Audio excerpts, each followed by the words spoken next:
Welcome to another episode of last week's Comics Today. I am feeling extra tired this morning, so this might be a shorter video than usual.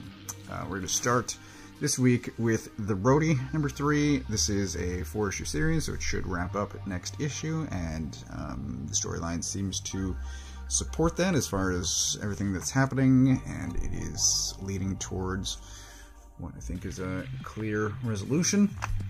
But I will admit, so we get to page 1 here, which is a recap, catching you up, and let me just say, there's a couple of books this week where I'm like, has it been more than a month, or maybe November just felt extra long? Because some of this stuff, Stillwater as well, and damn them all, Briar as well, just feel like it's been more than a month since the last time one of these issues came out. Anyway, page 1. We get basically a recap, and it's fine, it's good. I, however, had a problem with this because I'm like, did these things really happen in issue 2? Am I just not remembering, or are they injecting new information into a recap? I was feeling confused. Page 1, I'm like, is my memory starting to go?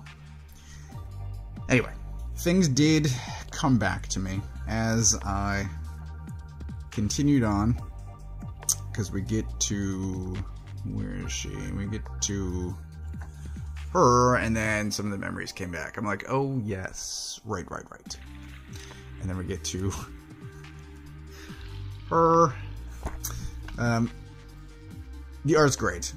The story, I think, is my fault, not the book's. I don't know if timing is a factor or not, but I enjoy this. I'm still enjoying it. It is music and demons, and I don't know. I'm enjoying it. I'm recommending it. That's what I'm saying. Up next we have Stillwater 16, and for a moment I was actually afraid that this was the last issue. The last issue will be 18, not 16. But this starts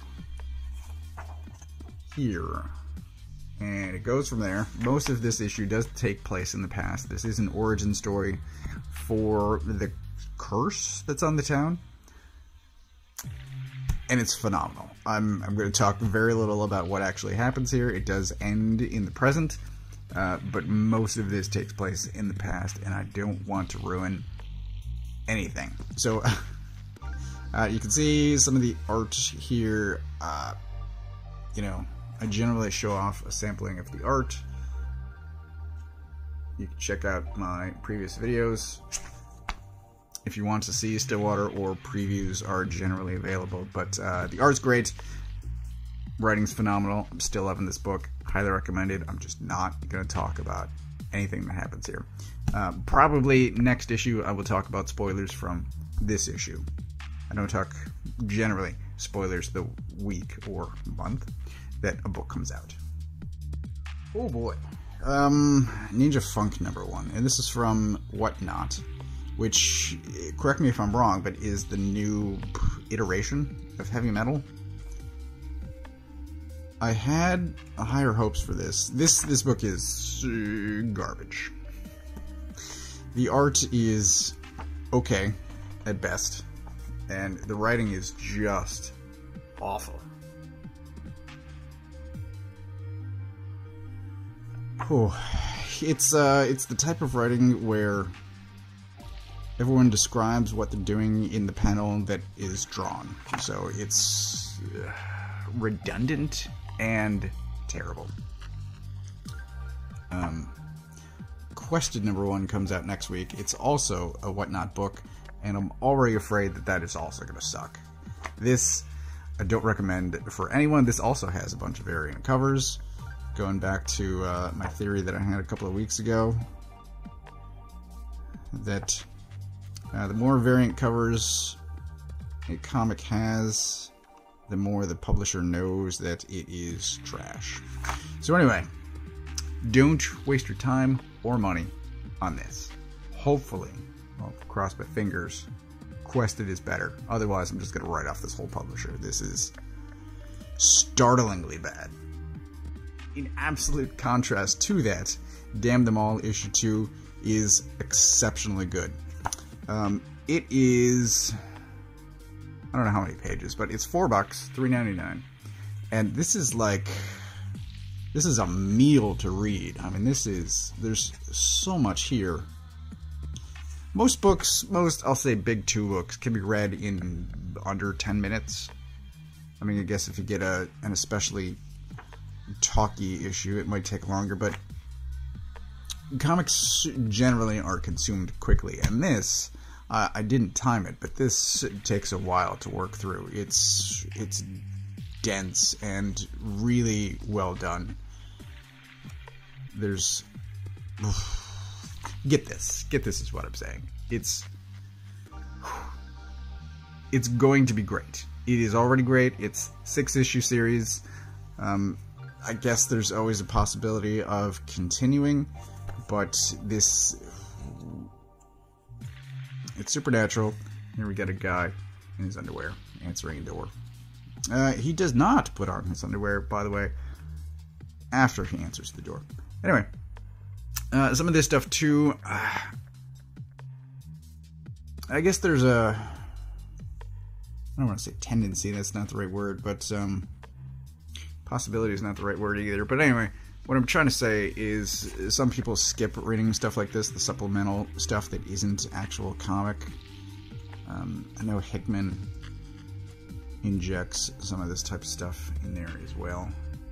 But I do, especially at this page, I do recommend reading it. It is supplemental, but additive. It's not a waste of time to read these things that don't have accompanying art. This book is phenomenal. It might get Pick of the Week. I haven't decided yet, but this is really good. Highly, highly recommended. Briar, issue 2. This is a 4-issue series, and I praised the hell out of issue 1. Issue 2 is a little bit disappointing. It's not as good as issue 1. It seems... So this is a 4-issue series, and this issue seems stagnant. Issue 1, things happened, a lot was established. Issue 1 also had... well, character development, you know, it could take its time. This issue, things are in motion, except the main characters, who get to a place and then decide, oh, I'm just going to stay here. So, things are moving around them, but this did not feel as good as issue 1. I'm still getting this. It is, like I said, 4 issues. At the time, I hoped that this would continue on for longer. Now I'm not so sure. I'm going to see what happens with the issue 3. I'm still committed to getting 3 and 4. I want to see where this goes, but this is minorly disappointing. The art is still great. It's just the story doesn't move as much as I had hoped. But here's an example of the art, if you didn't catch that while I was flipping through a minute ago. Anyway, it's I don't know. It's fine, I guess. It's alright. Strange Academy Finals issue 2. I believe this is a 6-issue series. Marvel hasn't announced anything that I'm aware of. However, reading these solicits for up through issue 5, and then you can even find the collection on Amazon. You can read the solicit for that too. Everything seems like it's going to end at issue 6, and if that's the case, that's fine. I did wind up, we all, I guess, wound up getting more issues of a great series. It's just, I kind of hoped that this would go on for longer, but however much we get, I will appreciate it. And if it ends at 6, then I will at least have gotten, we will all have gotten a conclusion to the story that started in the previous series, which I appreciate. It's just, I'd hoped it had gone on for longer. And hey, if I'm wrong, me being wrong is the best possible outcome, because it means that there's more Strange Academy. But it seems like everything is wrapping up, going towards issue 6. As far as this particular issue, we get some good stuff. Some of the students find each other again, and then there's a sequence of them cleaning the school, both mundanely and magically, and that's great. And then there's a cookout, and then they get back on with the story. It's good. Art's good, writing's good. This is one of the better books this week. There's nothing disappointing in this. It's great. Strange Academy Finals, I've been a fan of this since the beginning. Still recommended. It's great. The Boogyman, issue 3. I did a video just recently about gutting for Ramirez, volumes 1 and 2, and in that I was talking about having this Amazon wish list of comics that I throw on there, and I'm planning to check them out later. What I did after filming that video was go through that list and remove some things, and on there I found The Boogyman. This was supposed to come out in January 2021 from IDW. Somehow it got canceled. That's the only article I could find that even mentioned it. But somehow that got canceled. Now it's over at Ablaze, and I'm just happy. I'd forgotten all of that even happened. So I had found out about it, wanted it, was interested, threw it on that wish list, and then apparently didn't look at that again for close to 2 years. But this, I'm still enjoying it. It's still great. There's some art I want to show you in here. It's maybe a minor spoiler, but the panel is so good. Just look at this. Oh man. Whew. Art is top notch. I still want to check out more from this artist. The art is just phenomenal. Writing's good too. We have Boogeymen fighting each other. We have sort of a little bit explanation of how their world works, which is good. It's always helpful whenever you can work in exposition and make it entertaining. So some of that happens here. It's also some setup as general storytelling works. This is good. It's recommended. Art's phenomenal. Writing's great. It's only, I mean, it's horror, but it's the minorest horror elements. It's really a scared kid and his supernatural dog that he's trying to train, and an old guy that is trying to help him while they are being attacked. It's really good stuff. Boogeyman, absolutely recommend this. Lastly, for the week, we have Wildstorm 30th Anniversary Special number 1. This is 100 pages. Didn't feel like that. Some of these stories are recycled from here. This is the 25th anniversary, and it absolutely feels so. Some of these stories are recycled. Some of them are new. This is almost exactly, I think it is. So everything on the left here is old. Everything on the right here is new. Yes, I'm pretty sure that's yes. And there's a pretty clear distinction. So all of these, all of the old stuff is written as sort of done-in-one shorts.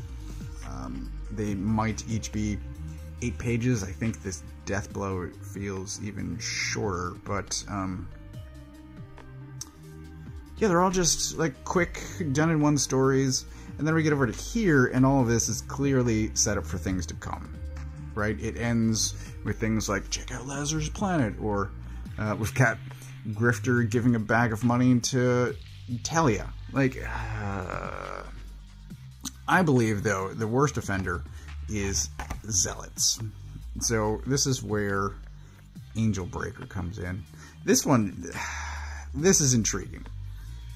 This Stormwatch with Director Bones is intriguing, if not stupid, right? Because Stormwatch and the DEO are taking over the Justice League satellite.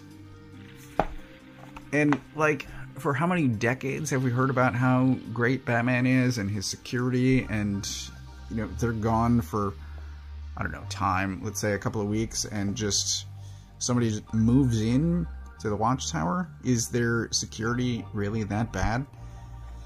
The story's fine. The most interesting part is this conversation. Mostly one way of just Dr. Bones dictating to Winter. So that could be interesting. Then we get to the actual, action, I guess, and it just feels like Suicide Squad. I don't know. Feels like it could be a rotating cast as people die, of people that you may or may not recognize in a place that you should know. Like, yeah. There's a word that I'm going to say here, which is tangential nostalgia. And by injecting Wildstorm characters into the Watchtower, or by what I said was, I think, the worst offender, is this Angel Breaker.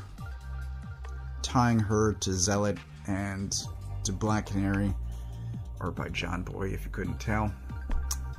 It just feels like you're taking what should be a new character, and instead of making her interesting on her own, you're tying the new character to something that people like. And it feels, I don't know if there's a name for this already, something like Mary Sue, where I want to call it Bendising, although I'm sure other people have done it before Bendis. It just feels like a Naomi situation where, I don't know, she's elevated more quickly than she should be. This is very much a mixed bag of these stories. It was cool to see Backlash, and Brett Booth is not a bad writer, surprisingly. Better Days was good. That is, like I said, all of these have been recycled. Better Days is a good story. There are 2 surprisingly Deathblow stories, which I feel like is one too many. It does seem like current DC are trying to make something of Deathblow, and I've never really, honestly, cared. Grifter is still terrible. It's still written by Rosenberg, who I didn't like. Greg Pak, the King of Cities, is good. I might check out wherever that goes.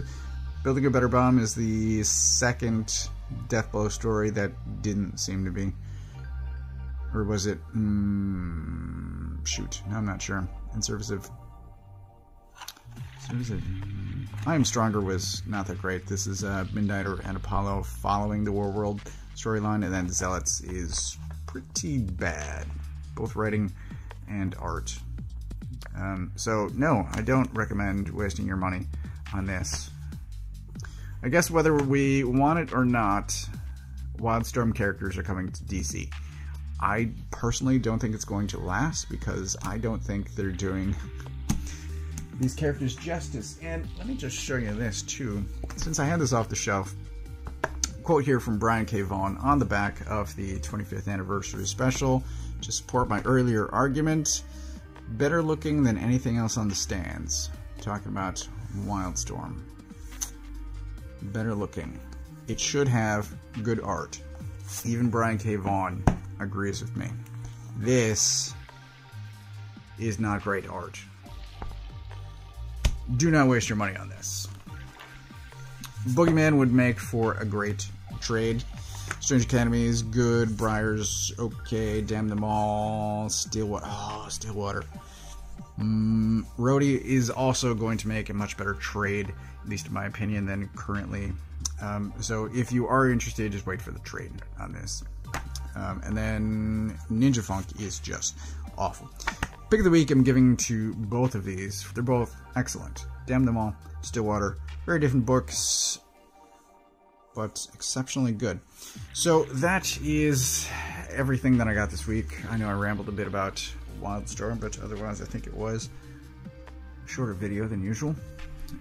As always, I get all of my books from a local comic shop. If you don't know where yours is, you can use this URL to find the one closest to you. Thanks for watching.